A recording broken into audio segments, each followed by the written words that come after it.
The story behind it was, I was flipping these cards and I was in Bangkok, and the card that I flipped for the day was to ask a stranger for a mantra, which is a great challenge. I love doing that in my everyday life. So I'm in Bangkok, I'm walking around, I'm looking for monks, I'm on this mission to find someone who's going to give me the most spiritual mantra ever. And I get back I walked into a hotel lobby. It was a nice hotel lobby. And I look out of the corner of my eye, and there is Steven Tyler sort of standing in the wings, perusing kind of the lobby goods with a friend of his. And I was like, oh my God, it's Steven Tyler. And I remember having this moment of being like, do I go up to Steven Tyler and ask him for a mantra, or do I not? Is this a great idea or a horrible idea? And I think because I had the card, I felt like I had a currency or an excuse to be able to do it, which is actually sort of the principle behind building this out as a deck of cards. It really, people do say, and I feel it as well, it gives you kind of social currency to be able to go up to people and be like, hey, I need to ask someone for a mantra. Could it be you? And ended up going up to him, having a lovely conversation with him. The advice that he gave me, or the mantra, was the only way to get to the other shore is to lose sight of the one you're on. I took that literally. I moved to Singapore after that trip, and I traveled a ton. And I remember sort of going from building this project to a product and a business, feeling a lot like a little boat out in the middle of the ocean, untethered to anything, which is kind of a scary feeling. And I just kept remembering, okay, I just have to get to the other shore. Like the only way that I'm going to get to where I want to go is if I lose sight of kind of my preconceived notions, what I think needs to happen, the things that I'm holding on to, and really just keep my sight on what I'm building and keep going. This is episode 21 of the Ownstream podcast featuring Cara Thomas.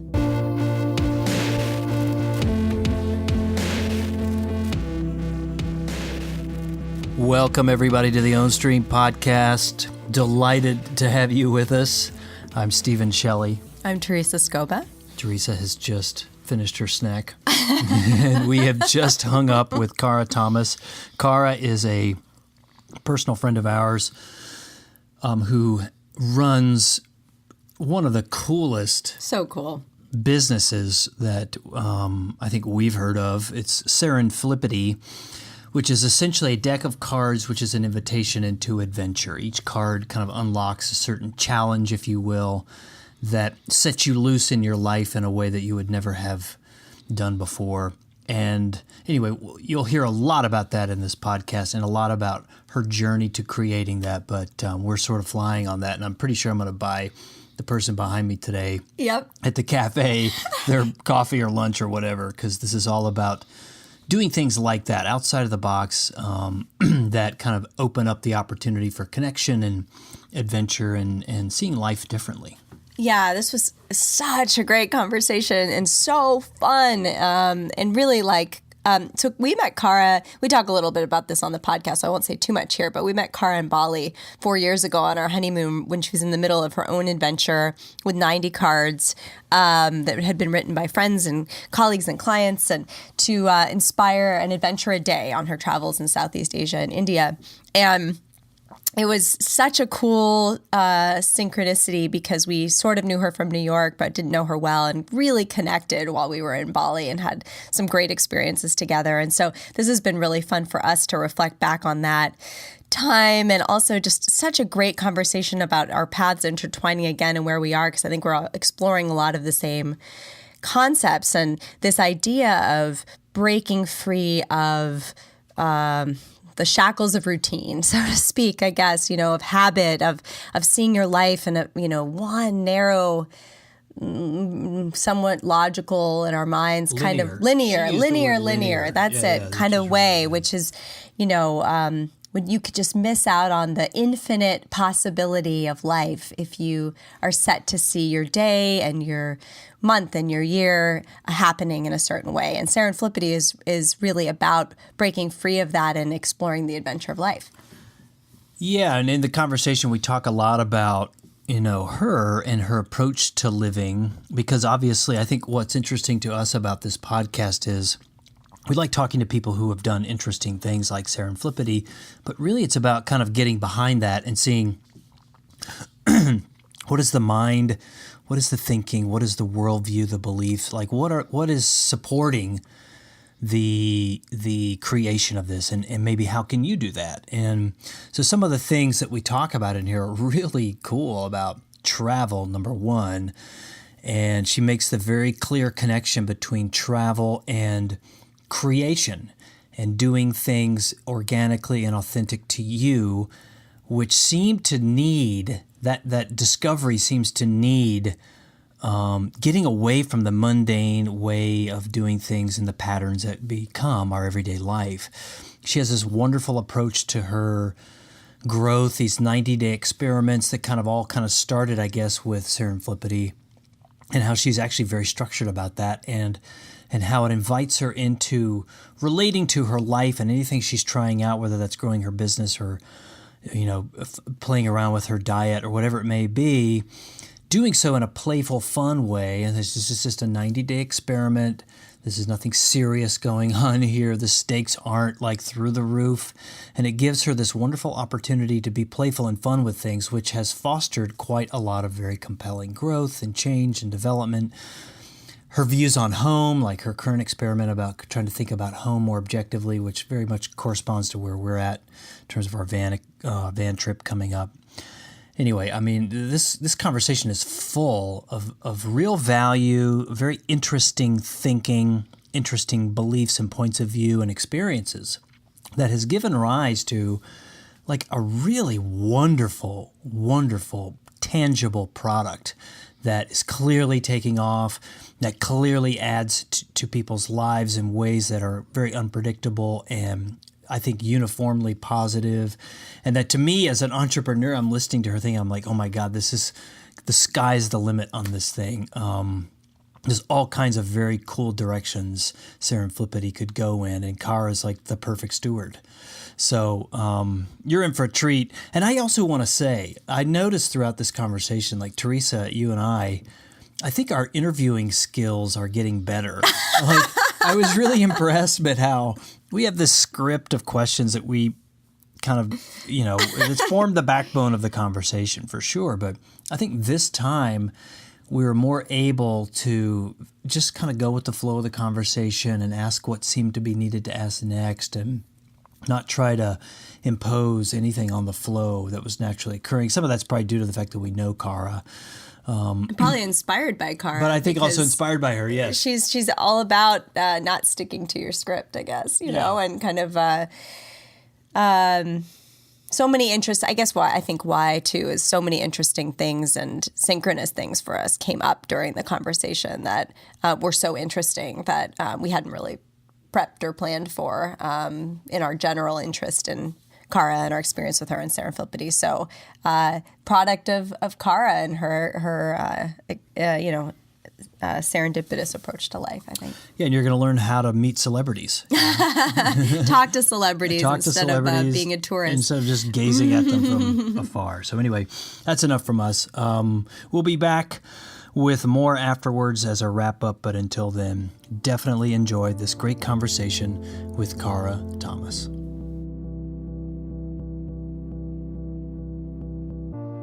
Cara, it's so awesome to have you on the podcast. Welcome. And we haven't seen each other for, I guess it's 4 years. You said we met 4 years ago. That's this amazing. Week. You let us know. 4 years ago this week. Facebook let us know. I love Facebook's albums. But that's so cool that, the synchronicity of reaching out to you and doing the podcast this week. So we're really excited. So we met in Ubud, Bali. We were on our honeymoon, and we met through some friends that we had met in Ubud, and we recognized you because we both lived in New York City, and we also had some mutual friends in New York City, but we didn't know each other too well. But it was such a cool, at that time too, really synchronous connection. Oh yeah, totally. Such a small world. Such a small world. And then so great, the next time we were in Southeast Asia, we ran into a couple that we'd been hanging out with in Thailand. So it's great. So then I know that serendipity and synchronicity will definitely be some focus of this podcast. So pretty exciting. So at that time, you were on a 90-day trip to India and Southeast Asia with a pack of adventure cards. I was thinking like they were like kind of dare cards or like, you know, directions from friends. So we thought maybe we'd start there. You know, can you tell us a little bit, maybe to get us kicked off, about where you were in your life at the time that you decided to take that trip? Like, what was going on and what led up to the trip? Absolutely. So the trip was, I guess it was 2013. At that time in my life, right before I decided to book a one-way flight to India, I was a bit stuck in my life. So I felt like I was plateauing a bit career-wise. I'd just gone through a breakup. I was sort of at a point where I guess I felt like waking up in the morning, I had to gear myself up to get excited. And I'm a naturally pretty positive person who's able to see the silver lining on things. So being in that place is a little bit scary for me in terms of I grew up in New York. I'd always been in New York. I was craving a bit of adventure. I was feeling a little bit stuck in my everyday life and what I was doing. And I figured, what better way to unstick me than taking a 90-day trip? And I was really lucky. I was working for an incredible innovation company at the time. And after 5 years of working at the company, they give you the opportunity to take a sabbatical. So I took them up on that. I'd been there for 6 years and decided I knew I wanted to go to India and Southeast Asia. I figured travel would unstick me a bit. And I knew that I wanted to have an experience where I wasn't just being a tourist. And I knew I really wanted to connect with people and to bring in this idea of spontaneity and serendipity and unexpected connections. So I had a few failed ideas first. I started talking to people. And my first idea on how to make this trip the best trip ever was to play travel roulette and figure out where all my friends lived in the world, figure out who would let me come visit them, put their names in a hat, and randomly pick a name, and that's where I'd go next. But for financial and logistical reasons, that did not seem like the best idea, because I could be going from Brazil to Bali to, Argentina. Iceland. So exactly. So super fun. If I had unlimited resources, I would definitely do that. But what I decided to do instead was to figure out how to get 90 people to give me 90 days of challenges to do. So I live my life in 90-day experiments, which is sort of a different topic, but this was kind of the first big 90-day experiment I'd done. And I wrote out an email to friends, clients, strangers, and asked them to come up with adventures for me to do while I was traveling. And there were 3 rules to the adventures. So first, it had to be something I could do anywhere in the world. It had to be, because I didn't know where I was going to be. I also wanted to make sure it was something that, as people were following along with the stories, they could do them if they were in Rio de Janeiro or Detroit. So I wanted it to feel really accessible. It had to be something that evoked an emotion. So it could be something that made me laugh a lot. It could make me very sad. It could make me grateful. Really thinking about experiencing that full range of emotion. Because I'd read something about when you experience the full range of emotion, you're often a happier person. So I figured this could be a great way to get into those emotions. And last but not least, it had to be something that wouldn't get me arrested. And that was a great situation because I have some crazy friends. So I did not end up in a Burmese jail, which was awesome. And basically, a friend of mine volunteered to write these into a deck of cards. And I think you saw the original cards, which are the most beautiful handwritten cards. And she and my friends threw me on a plane to Mumbai with a little actually a giant backpack. With this giant backpack and this deck of cards. And I spent 90 days flipping a card each day. And what started to happen was my mood started shifting. So I went from this place of feeling, that kind of impending doom when you wake up in the morning of like, oh God, I don't want to check my email. What's going to happen? To thinking, ooh, what's going to happen today? Like this flip of a card, like it led me to meeting you guys. It led me to asking Steven Tyler for a mantra. It led to all these beautiful connections that started to get me back into that optimistic, more excited place. And it started to lead to all these amazing, unexpected connections. So that was kind of, I guess, where I was. And, at the end of the trip, I ended up meeting someone else in Bali who was also kind of had a similar background to what I did. And she saw an opportunity in it. She said, okay, I've got your final challenge of your trip for you. And if you give me a challenge, I obviously say yes. I probably should say that more publicly, but that's the way I roll. And she said, this project seems like it's really changed you, and other people are starting to follow along and do the same adventures back at home. And I challenge you to turn the project into a product. And I remember being taken aback and being like, well, who would buy this? This is just a silly little travel project that I'm doing. Who cares about adventuring and doing weird challenges every day? But she gave me the challenge. So I crowdfunded it, prototyped it, and now it has become Serenflippity, which is a business that I am passionate about and dedicated to. That's brilliant. That's so awesome. Well, so you alluded to it. Let's just deal with it right now. The Steven Tyler story, because that's super cool, and I think what he wrote to you is something that, like, I took a picture of what he wrote to you, and I've shared that picture in various ways with friends and family. So let's do that now, because it's pretty special. Oh, yeah, it was such a great experience. And I keep that challenge. I keep that card in my wallet because I know I'm going to run into him one day. And I tell him that he has changed my life and given me advice that I actually took literally for quite a few years. So basically, I guess the story behind it was, I was flipping these cards and I was in Bangkok, and the card that I flipped for the day was to ask a stranger for a mantra, which is a great challenge. I love doing that in my everyday life. So I'm in Bangkok. I'm walking around. I'm looking for monks. I'm on this mission to find someone who's going to give me the most spiritual mantra ever. And I get back I walked into a hotel lobby. It was a nice hotel lobby. And I look out of the corner of my eye, and there is Steven Tyler sort of standing in the wings, perusing kind of the lobby goods with a friend of his. And I was like, oh my God, it's Steven Tyler.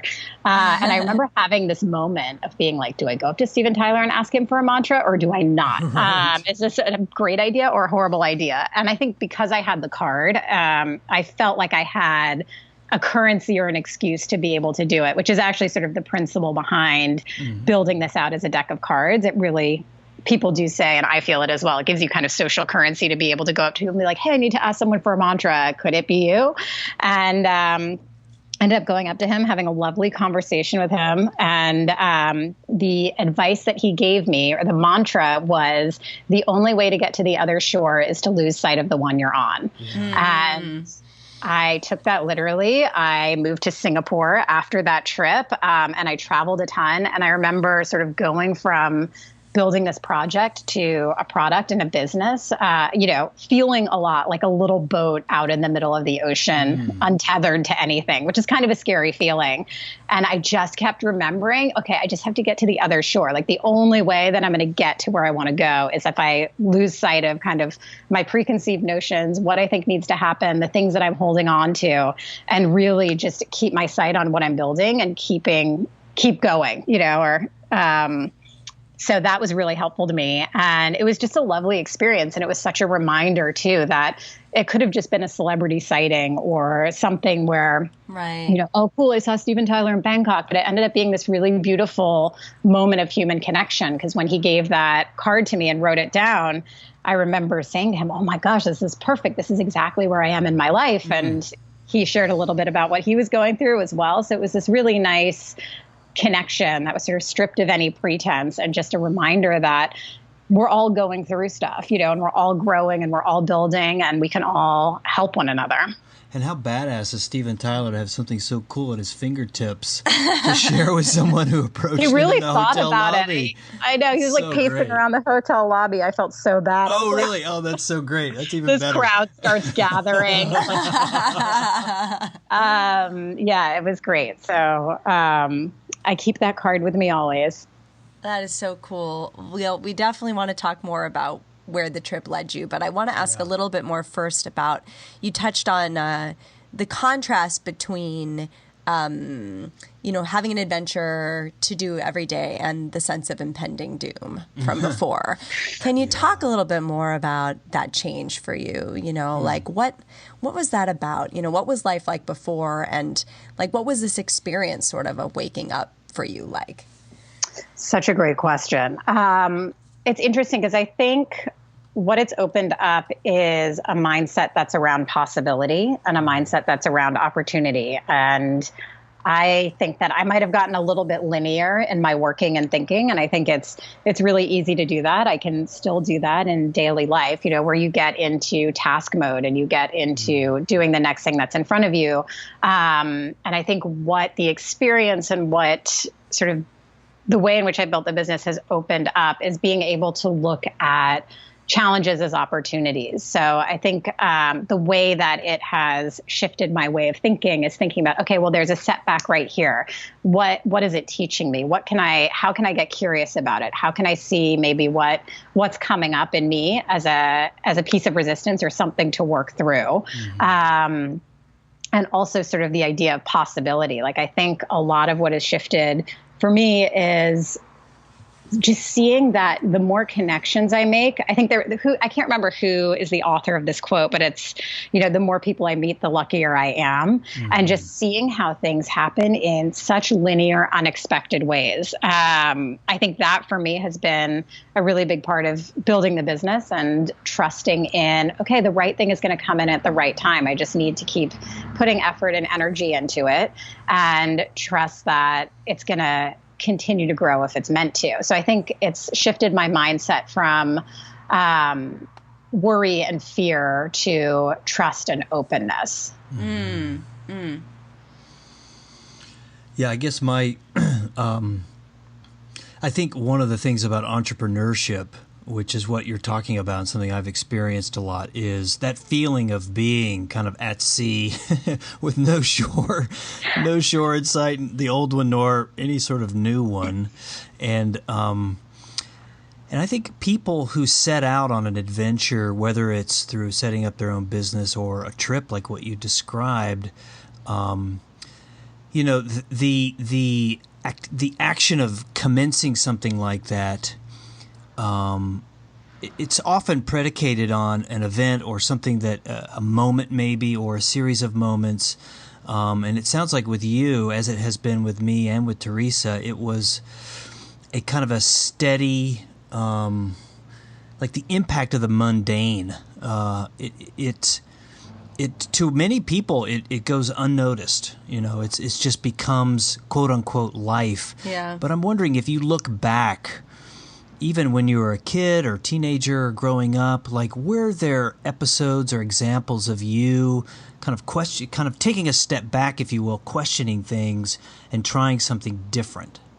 Is that something that came natural to you, or did you learn that or teach that to yourself? That's really interesting. I think I remember my first international trip was when I was 13. I went to Ecuador and Peru for 2 months. Cool. And I'm so grateful to my parents for really pushing me as a kid to make sure that I got a lot of diverse and different experiences. So I think I was always naturally curious about other cultures, why people do what they do, really understanding them. Which led me to probably doing things a bit differently. So I remember that trip really opened up my eyes because I grew up in New York City.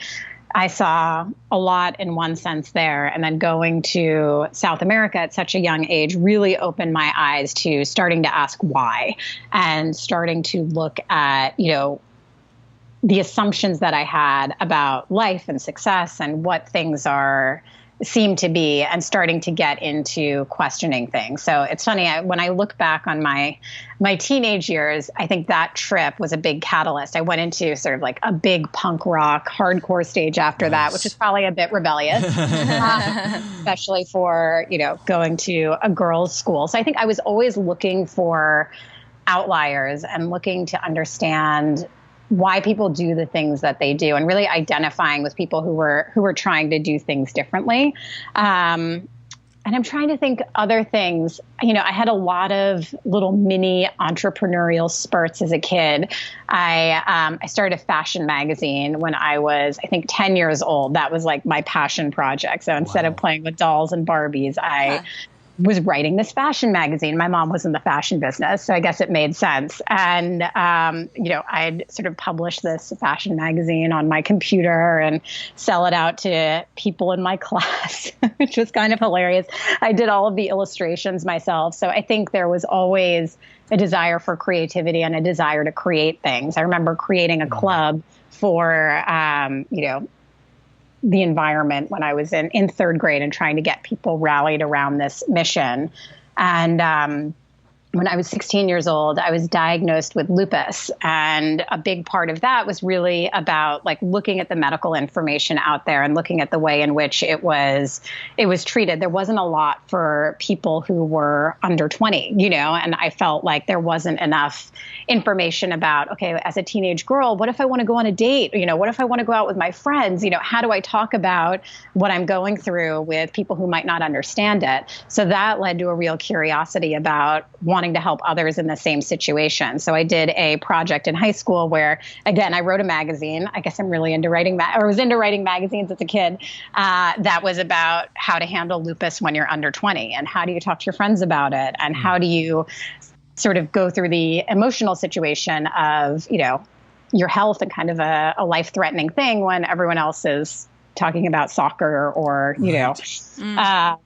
homework and things like that. So I guess there always was, a curiosity to get into why people are doing what they're doing, a desire to create something for people, whether it was a fashion magazine to help people, look more stylish when they were 13, or help people, who have an illness and want to overcome that.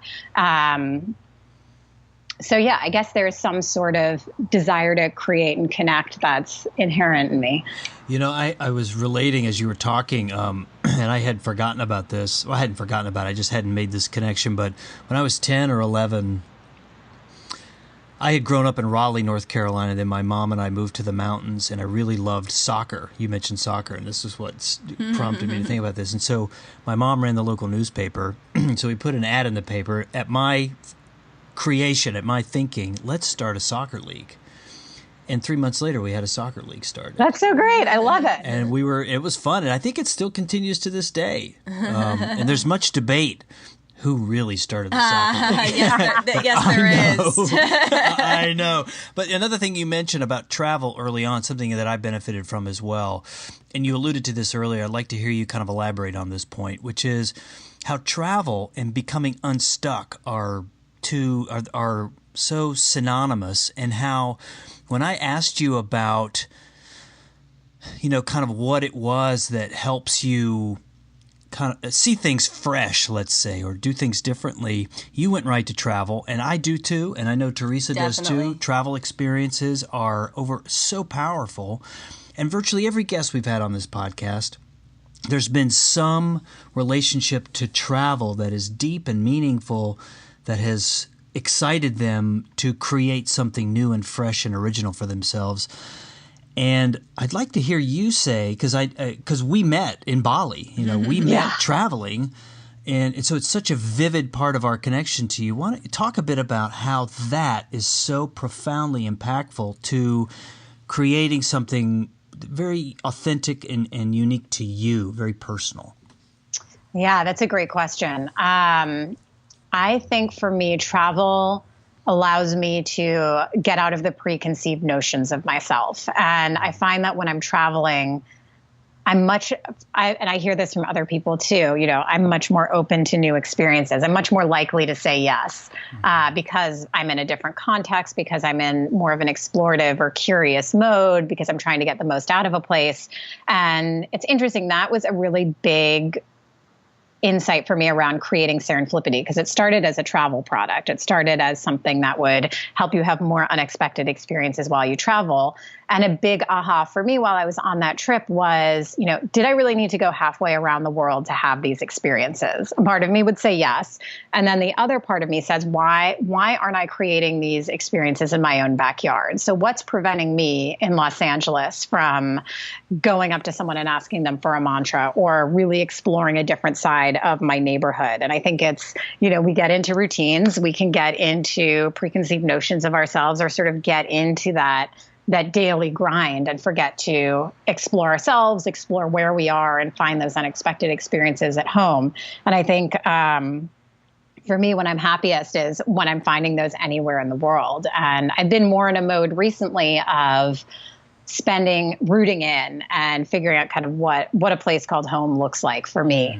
And it's a sharp contrast to someone who's been traveling forever. And I think with travel, it really opens up your mind because there's so much stimulus. I remember looking at a sign I think I was in China, and I'd been living in Singapore for maybe 6 months at this time. And I was traveling, and you're seeing all of these different languages, and, you're seeing all of these different characters. And I remember seeing a sign, it had characters in Chinese, and then below it said danger in English. And I remember thinking, what does Dongare mean? I just think, that's an English word. So there's something about how it, just in that, like a word that I know well, I know what it means, I know the sign, but seeing it in a different context, my mind processes it differently. So I think that happening on a macro level, whether it's new flavors, new languages, new ways of greeting people, new ways of connecting, it opens us up. And for me, I think it allows me to get back to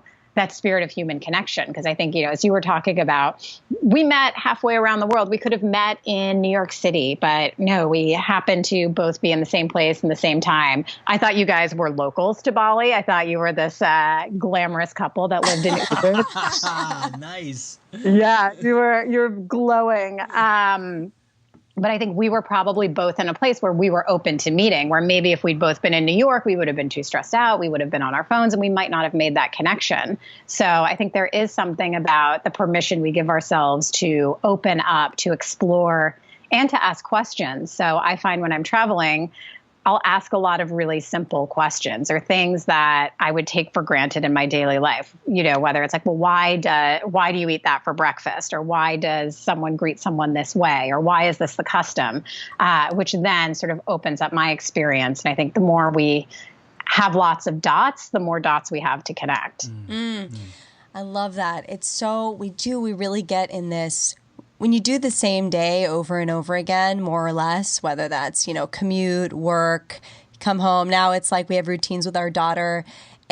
Sometimes you just don't even look up or there's like no room for spontaneity. It's certainly something that Stephen and I have struggled with, I think, in having like so many plans and so many routines. And I remember it, I was thinking about when you were talking about days that as a practice, I would not look at my cell phone basically for like large periods of the day. And I would ride the New York City subway and it would be just a completely different experience. I would see things out the window. I would lock eyes with people. I would see something humorous, like something would happen. I might meet someone it is amazing how when we just open up our perspective, how life is a completely different experience. I was wondering if you could talk more about some of, the Steven Tyler experience was so awesome and vivid. Like, how did this play out for you maybe on the trip, and how is it playing out for you in your life now? Like, how has your life changed based on having this, this new concept of experiencing serendipity, experiencing it everyday adventure in your life? What does life look like now as a result of that?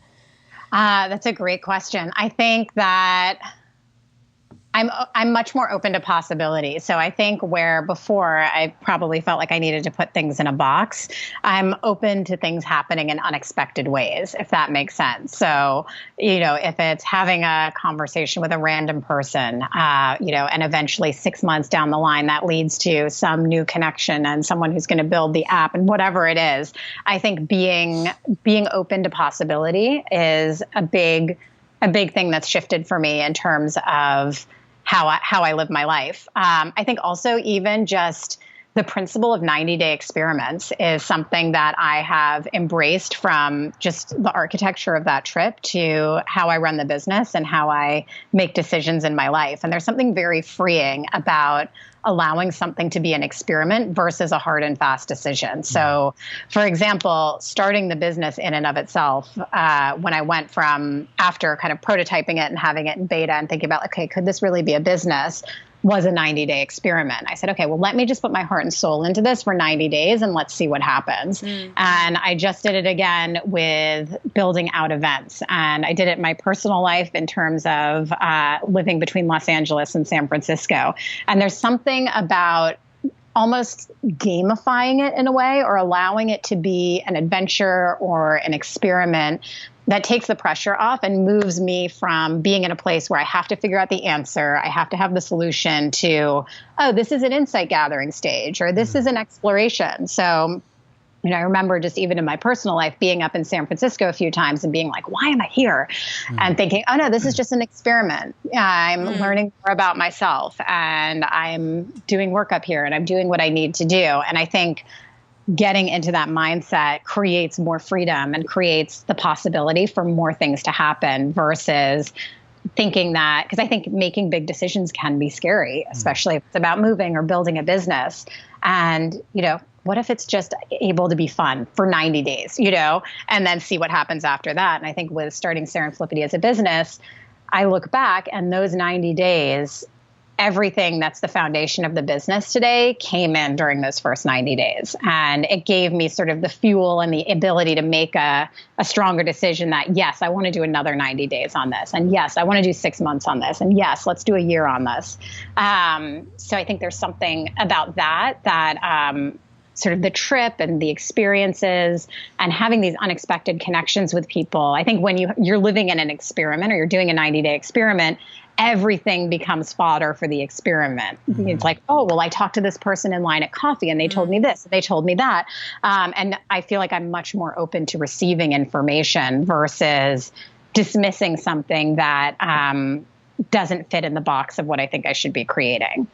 I love the 90-day. Does that answer the question? Yeah, it's great. Really great. I love the 90-day experiment. And as I was sitting here, I thought, actually, Stephen and I have done a few 90-day experiments, and we're about to embark on another one with our van. That's it's actually, it's because we talk with our guests often about this concept of risk that is just prohibitive. The fear of your life just falling apart, no money, no relationship, whatever. The things that block us from change, from trying new things. And I love that you were talking about that, and that 90 days is it's brilliant because it can be an experiment, but it's also enough time to kind of test something out. We did it with our trip to Southeast Asia and India. We did it, in testing out California as a place to live. And now we're about to do it through a van life experiment and seeing what's next. So it's, it really is. It's such a great, permission slip in a way, and also opportunity for experimentation of a new way of life.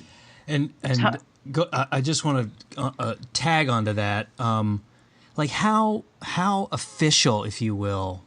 I want to try to. Maybe this is the male mind at work here, but how official are these? Are they on the calendar, or is it kind of more you kind of more in flow, thinking about, okay, that we're in this period of time right now in my life. This is what the focus is. How does this look? On the ground, if you will, as an implementation? That's a great question. Yeah. And one thing I wanted to add, which sort of fits into this, is it's not willy-nilly, I'm going to do a 90-day adventure right now, or I'm going to adventure to Hawaii. I have January 1st of every year, I write a business plan for myself. So I literally go through every part of my life, from work, personal, learning, financial, and write down my goals for the year. So I have a structure for the entire year and what I want to create. So then I break it down into every month what I'm creating towards that larger picture. And I create the experiments to be able to support that. So for example, a goal for me for this year, which still is really solidifying what home means and where home is, where I'm rooting in, feeling really rooted into a community and a place. And I had a question about whether that was Los Angeles or San Francisco. And instead of being in my head about it or making a rash decision to move to an entirely different city, that's where the experiment between Los Angeles and San Francisco came from. Or really thinking about, with Serenflippity, a big goal is moving it from being a product on shelf to a community and a movement that inspires people to adventure every day and champions each other and getting out of their comfort zone. So a big principle of that was well, how do we get people together in real life? Okay, is there something about events? Let's do a 90-day experiment around events. So there's a larger structure and there's a larger vision. And I do it with my health as well. So it might be different experiments with how I'm eating or how I'm moving or how I'm taking care of myself to see what starts to happen. And so I guess it is technically on the calendar. Like I will be like February, March, and April are this experiment, so then I've got, I look into, and I have different, I look in after 1 month and I think about, okay, well, what's going well? What would I change? What would I want to do differently in the second month? So it is a little bit, it's not documented in an experiment form on a spreadsheet necessarily. Right. But there are dates around it. There are key times where I check in, and it is tied to a larger goal and a plan. Each 90-day experiment doesn't have its own Instagram account.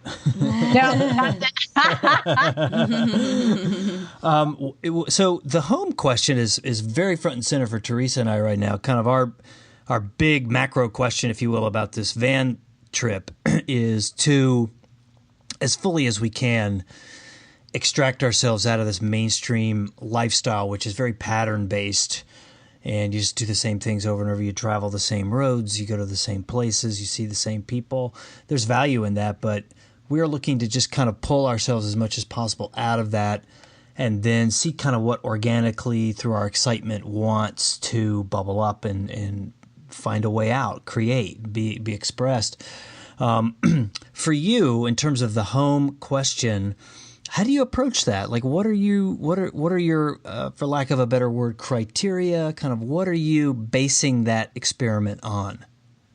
It's a great question. And it's been an ongoing exploration for me. So I think when I moved to Asia. So after I met you guys, I moved to Asia for a year. And that was a really big experience around what home means. And what I found, my biggest aha was, you can make home portable, right? So you can, with the right mindset, the right attitude, you can connect anywhere in the world. And what I learned was I could make friends in any place I was. So when I'd go to Japan for work for 3 weeks, I'd have a community to tap into.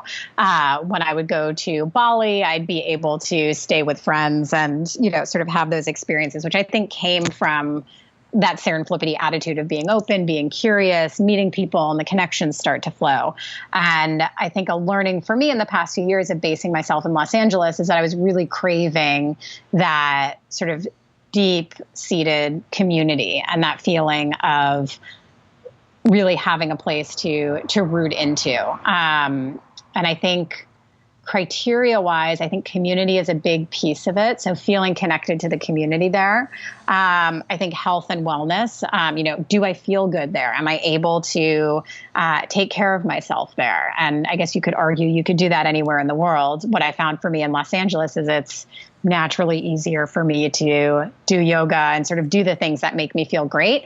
And that might be different for someone living somewhere else. So kind of building out those routines. Like I've got some stomping grounds, which is nice. And I would also say there's sort of a nice feeling. What feels like home for me is when I run into people, where I know that I can go about my day and go to a coffee shop and I know I'll run into someone unexpected, or I know I'll meet someone new.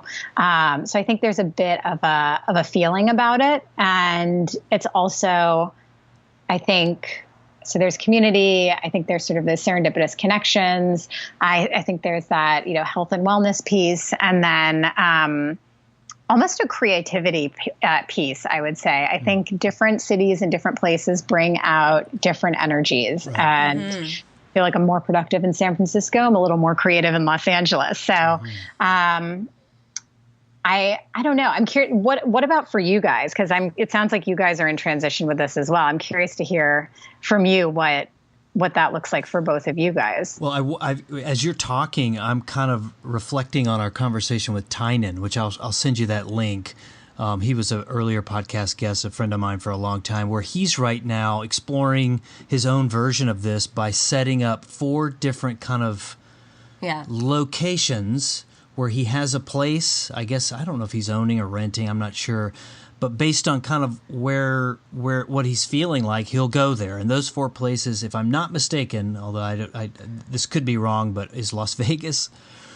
He's co-owner of an island in Nova Scotia, Tokyo, and Budapest.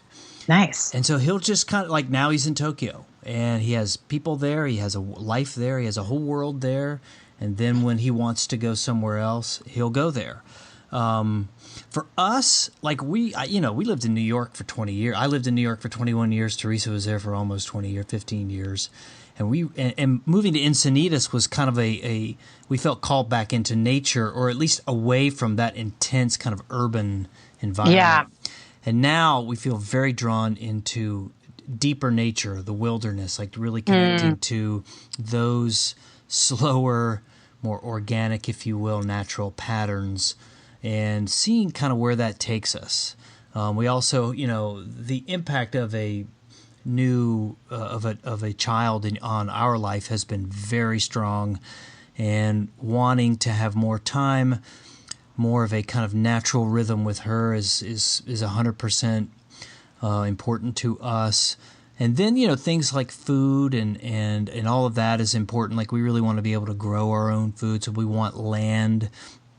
And we also, and community as well is important. Like, where can we have that kind of agrarian lifestyle, if you will, away from like serious urbanism, and we even feel like Encinitas is that to some degree. Like, there's a lot of traffic. We're right by the 5 freeway, and if you're that close to a freeway, I'm sorry, you're in an urban environment, even though Encinitas is beautiful.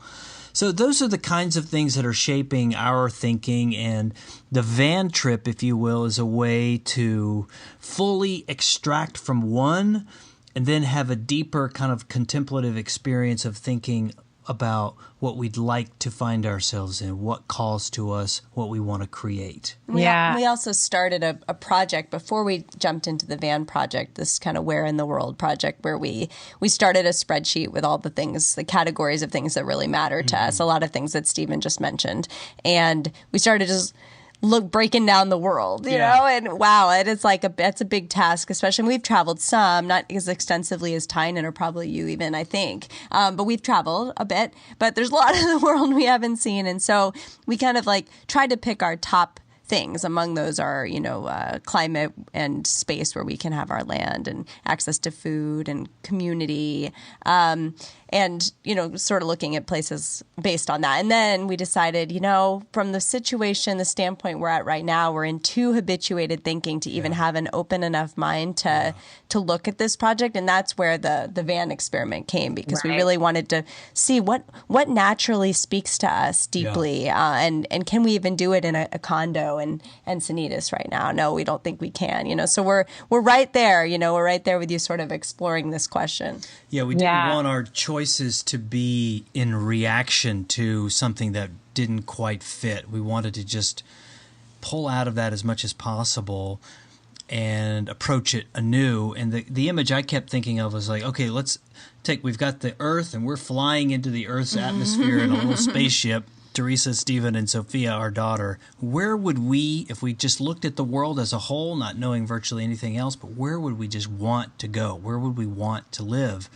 I think a lot of people stay close to home for often really good reasons, but I think that's very limiting, and it's not necessary. Like, if you want to live in Antarctica, I don't know why you would, but if you want to, you can. In this day and age, work is not so much a driver if you can create an online presence and be entrepreneurial in that way that we are, and I know that you are too. So anyway, that's it's interesting. It's making me think too, sort of as you guys are talking about this and the conversation is going, home is a place that, on a country city, space level can and is a place that reflects your values and allows you to live your values. So if I think about my individual values, because we've mentioned a lot of sort of shared values and things that we want to create or value or bring into our lives. And I think home as, a city or a location,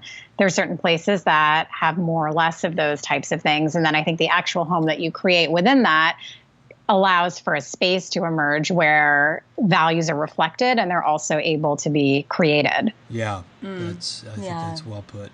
I love it. Well, I know we're kind of nearing, we're not too close yet, but don't kind of miss our chance to talk very specifically about Serenflippity.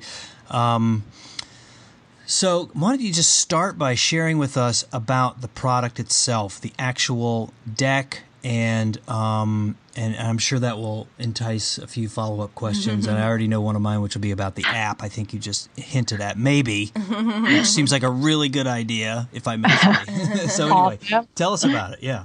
Yeah, so the project has evolved into kind of our first product, which is a deck of everyday adventure cards. So we're selling them right now on Amazon, at Anthropology, at a few different stores, and sort of growing distribution for the summer. And the principle of the product is it takes the 30 adventures that changed my life on the trip and brings them into an everyday format. And actually, it includes adventures beyond the trip and brings in some of the things that I did while I was building out the business. So, when you're going through these experiments or doing uncertain things, it can be really scary. So there were a lot of hacks and different things that I did. And Teresa, I think you mentioned one of, where I get really, really caught up in what I was creating.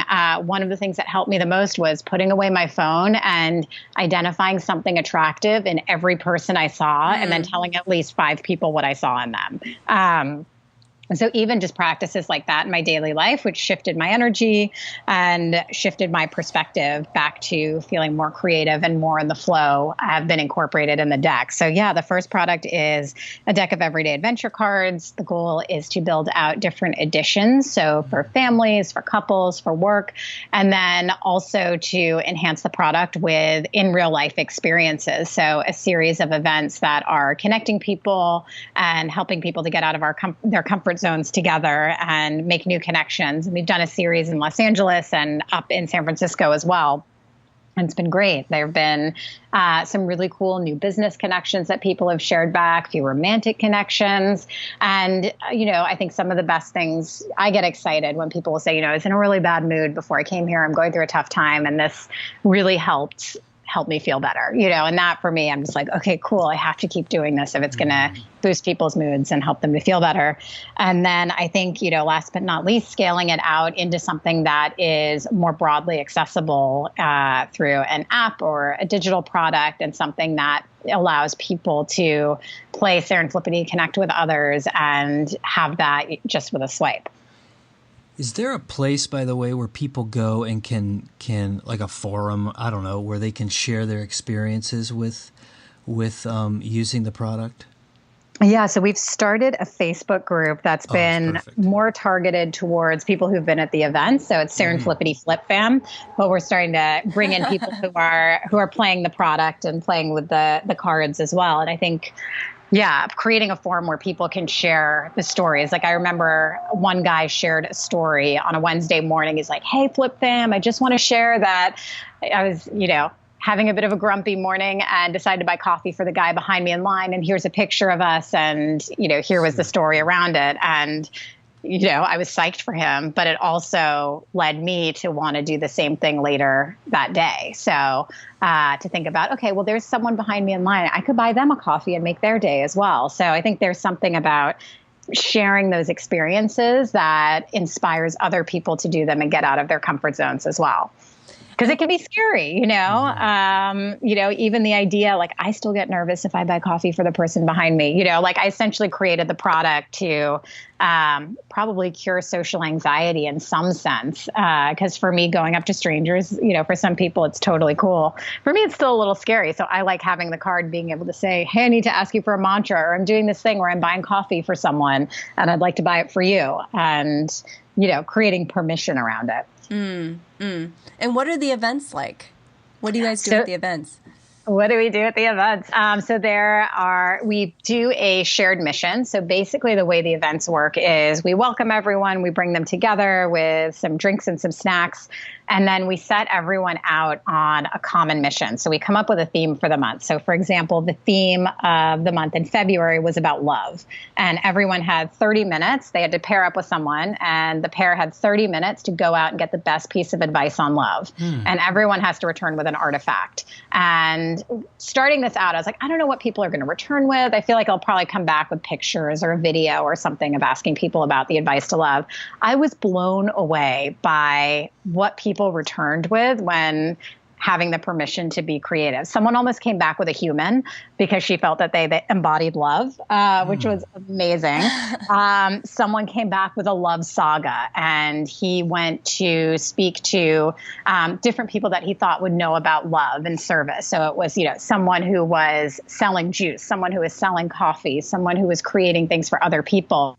And he came back with this beautiful sort of series of artifacts with quotes on love from all these different people. So people get really creative. And then we have brunch together. We share stories, allow people to connect with each other, hopefully meet people they haven't gone out with on the adventure and talk about the experience. And then we award 3 prizes. So what are the prizes? Yeah, what kind of prizes? What are they awarded for, I guess? So we normally have a guest judge. It's usually for best story, which is hard because they're all such amazing stories. And it can be, the judges will do things differently. So for example, we had a judge who awarded someone on this was the most creative artifact that was returned, or this was, I awarded it to you guys because you mentioned you were really scared and you pushed yourself really far out of your comfort zone. And I feel like that should be awarded. So one of the prizes is there's a company called Mystery Trip, which is awesome. And they send people on mystery adventures. So you basically get in a van and they take you on a mystery trip, well named. And so they do these mini trips. So one of the prizes is a mini trip with 6 friends where you get to go on a mystery adventure. And then a lot of times it's prizes from our sponsors, and everyone gets a Serenflippity if you're a winner. And then everyone gets a flip for the week at the end of the event as well. So everyone gets a card to be able to continue to keep the adventure going. And so the deck itself can be purchased online, is unless you live near an Anthropology. Is that kind of the common way people get their hands on a Yeah, usually through Amazon or different boutiques and a few different stores. So it's pretty easy to access, hopefully. Anthropology is a great connection, by the way. Yeah, That's they're Teresa's amazing. favorite store. They have the coolest stuff. Yeah, they have Mine too. I love them. I'm curious about, you talked about your early life and you've always had kind of the spirit of service.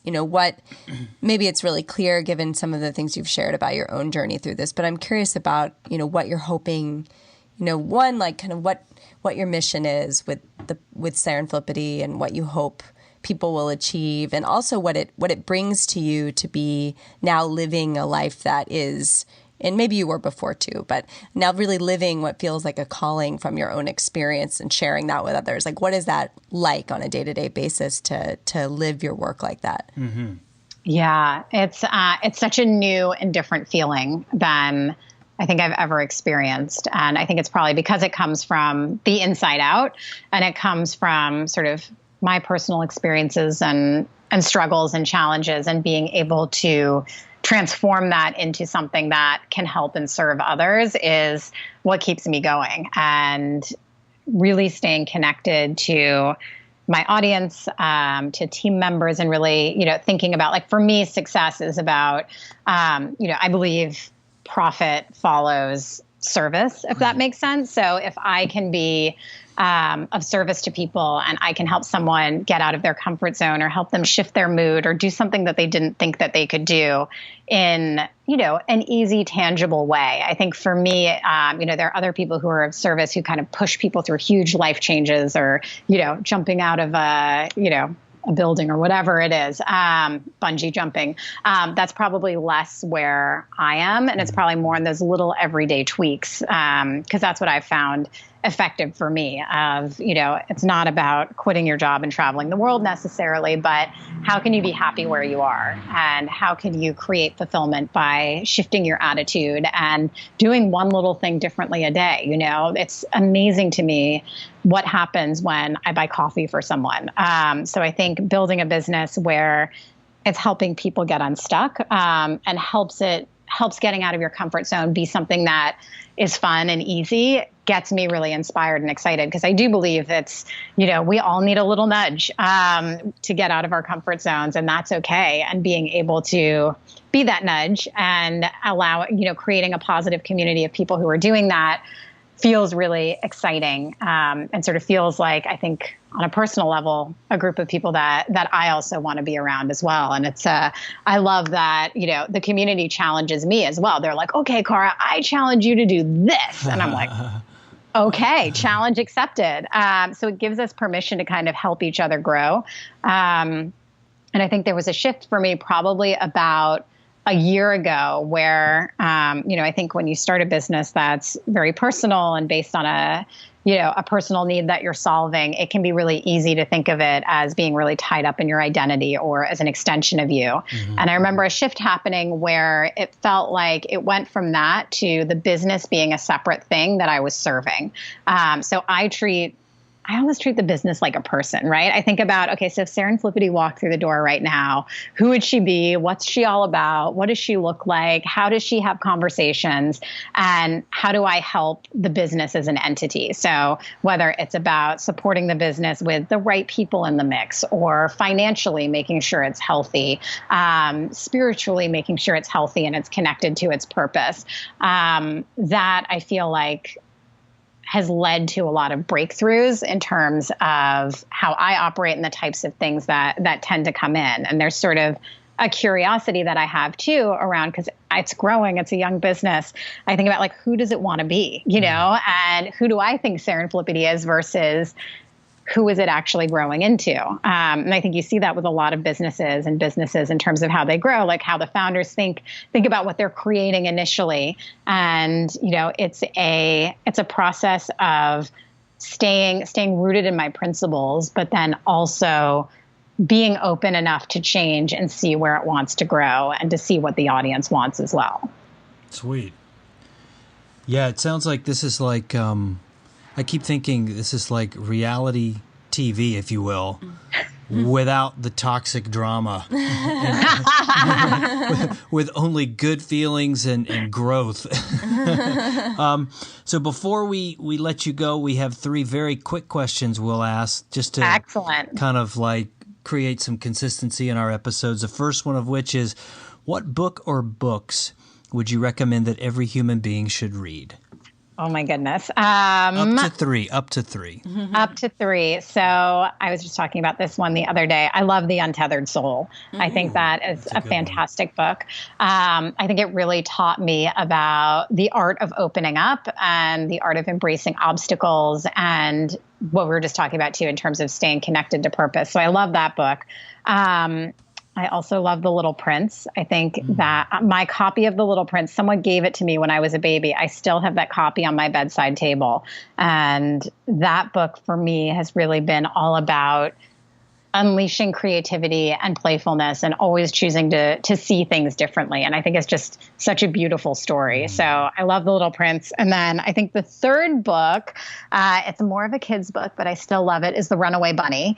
I love The Runaway Bunny. I love The Runaway Bunny. We have that book.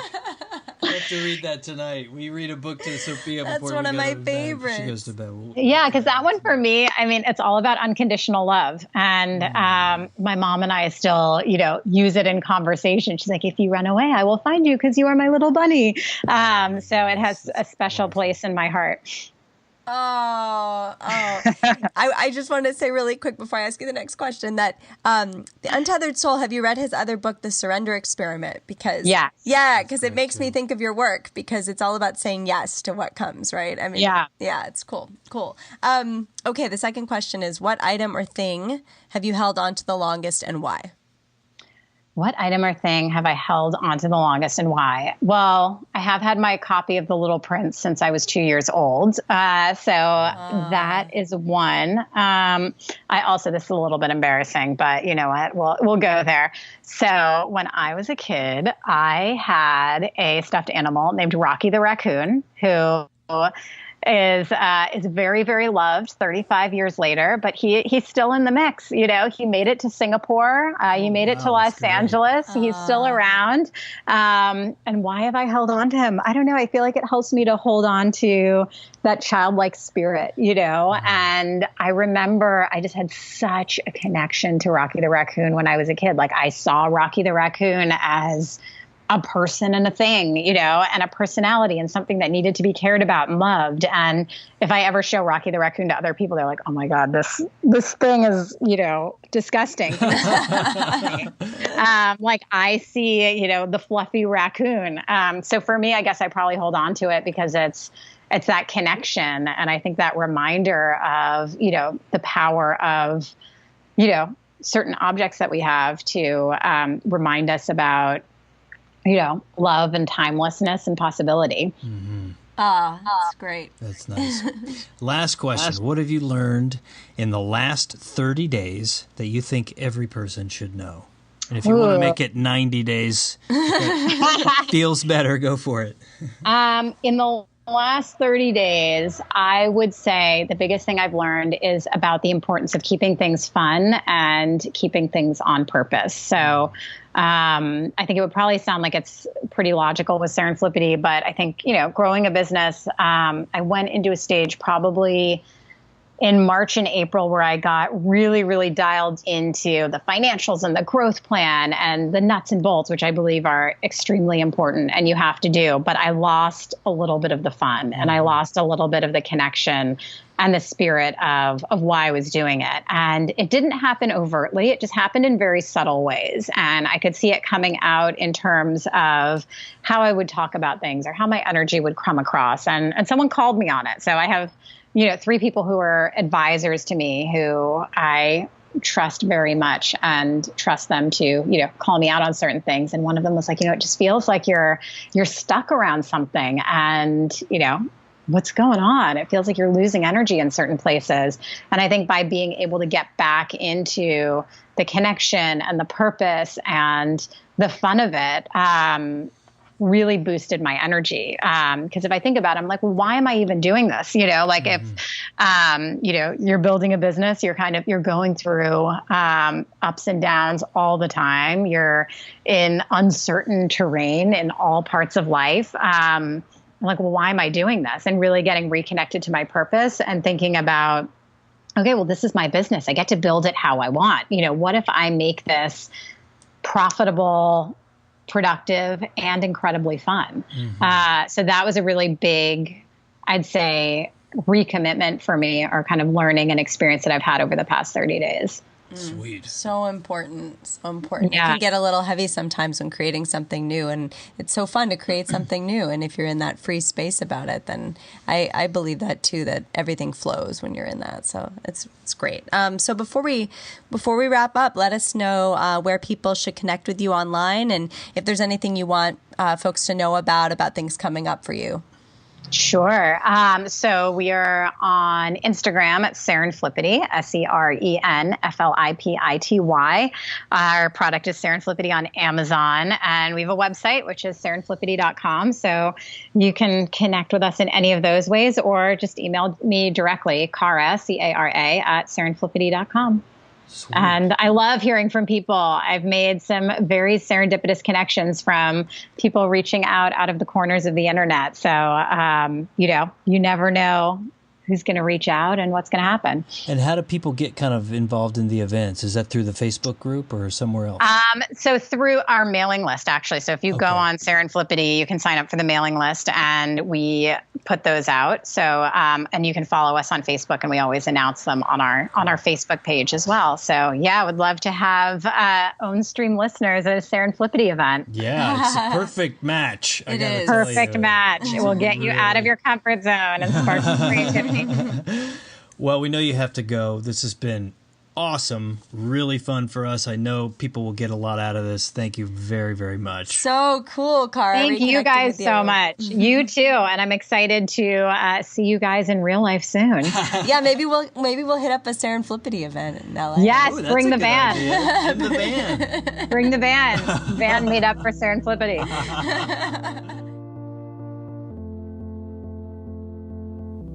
All right, that's it for this week's Ownstream podcast. Thanks so much for tuning in. We hope you enjoyed this amazing interview with Cara Thomas. Be sure to check out the show notes for this episode for links to everything mentioned, including, of course, the Serenflippity website, all the social media channels she mentioned, and more. All of that can be found at ownstream.co/Serenflippity. That's ownstream.co/Serenflippity.